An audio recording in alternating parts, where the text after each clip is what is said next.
This lesson discusses installing XAMPP on Windows. The topics include: where is the XAMPP Windows download located? What are the download options? What about using program files? And what about installing XAMPP components as Windows services? To begin the installation, we move over to the browser and we select XAMPP.org. This will direct us to the ApacheFriends.org website. As we've seen in other lessons, there are many versions of XAMPP which are available depending on your operating system. For this lesson, we are going to choose XAMPP for Windows. The XAMPP for Windows package includes all of the components that we will need in order to develop a website.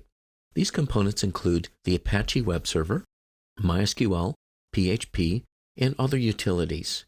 We also have the XAMPP control panel, which allows us to start and stop the various components in the XAMPP bundle. The installation procedure varies depending on your preferences.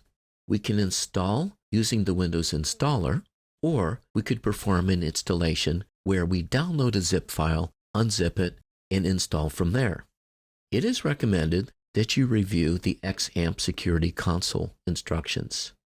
If for some reason you need to uninstall XAMPP, there is an uninstall which is based on the installer, and there's also an uninstall for method 2 where you would be unzipping from a zip file. There's also a section on basic questions and frequently asked questions. The download process will vary depending on the installation method preferred. We have the Windows installer, there is a zip file, and also a 7-zip archive as well. The version number that we will be working with for this lesson is 1.8.1. Please bear in mind that as you view this video, the version numbers will without a doubt have increased. For the purposes of this demonstration, we will choose the Windows installer. We click on Installer. We will then be redirected to a download page. The source files are coming from a project called SourceForge.net. If we look down now at the very bottom of the screen, you will see a prompt which tells you that you can now download the installer. You can directly run the installer from the installation source, or you can choose to save the file. Normally, you do not wish to run an executable directly off the internet. However, in this case, it's coming from a trusted source. We click on Run. We will then download the executable, after which we will be prompted to run the executable. In most cases, your security scanner or antivirus software will scan the executable to make sure it does not contain any malicious code. Once the download is finished, we will be prompted to begin the installation. We now see a box which allows us to choose the language. Select the language of your choice. Click OK. Answer the questions accordingly, and we are now ready to proceed with the installation.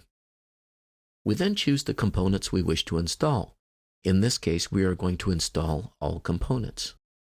You will note the total space that's required and the total space that you have available on your particular hard drive. You have to make sure, of course, that you have enough space to store the program files. The destination folder defaults to C:\XAMPP. This is the preferred location for the XAMPP installation on Windows. Alternatively, you could choose to install this under Program Files or other system areas. However, you may run into security rights permissions issues, so it is recommended that you stay with the default. We click on Install. The files are extracted. We are then prompted to continue after that. We are now nearing the end of the extraction, so let's proceed now with the next step. We are now running some command line considerations, updating configuration files, and performing specific maintenance. We've now completed the setup. We click Finish. We can now open the XAMPP control panel, which lets us manage the services. We click on Yes, and we now see the XAMPP control panel. You'll notice on the left-hand side, there are a series of checkboxes.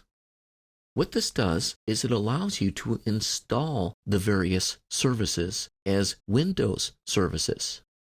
It's up to you to decide whether or not you wish to install these as Windows services or to allow them to simply run as executables directly from the system. If they are installed as Windows services, you could then manage them through the Windows Services Administration. They'll also give you a slight performance improvement. However, if you do not wish to clutter your Windows system with extra services, you may wish to avoid this and simply start and stop from the control panel. For the purposes of this course, we will not install these as services. Instead, we will just simply start by pressing the Start button. You could then observe the startup process in the control panel. You'll notice we now have an indication that this is started, a nice green bar. Likewise, we can start MySQL, and we can start some of the other services as well. Notice that because PHP is running as an Apache module, by starting Apache, you are at the same time starting PHP. From this panel, we can then perform configuration, view log files, open up a shell, and a number of other capabilities. These are discussed in other lessons. To perform the final test, let's move over to the browser, and let's access http://localhost and a closing slash.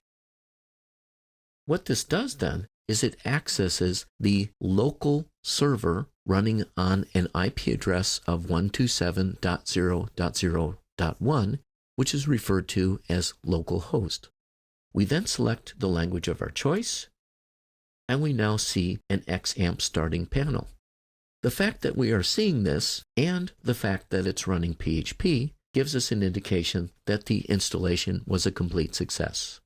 This concludes our discussion of installing XAMPP on Windows.